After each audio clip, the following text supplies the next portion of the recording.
এই গোপালগঞ্জের নির্মম হত্যার প্রতিবাদে আপনারা প্রতিবাদ মিছিল এবং বিক্ষোভ সমাবেশ পালন করবেন। এখন আর ঘরে বসে থাকার সময় নেই, সবাইকে যে যা আছে তাই নিয়ে এখন পথে নামতে হবে এবং এই দুঃশাসনের হাত থেকে দেশকে মুক্ত করতে হবে।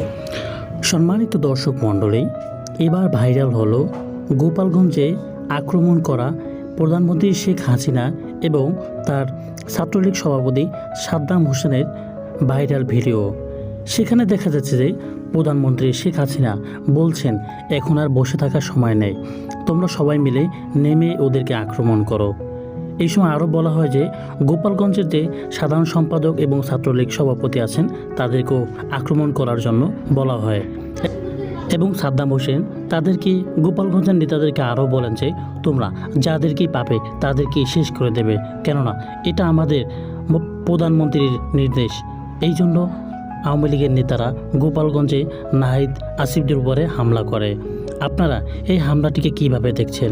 এবং শেখ হাসিনা পরবর্তীতে বলেন যে তোমরা যদি এটা না থামাও তাহলে আমার মা বাবা তাদের কবরস্থানকে তারা আক্রমণ করবে। এই জন্য নাকি তারা হামলা করার জন্য নিয়মিত বার্তা দিতে থাকেন।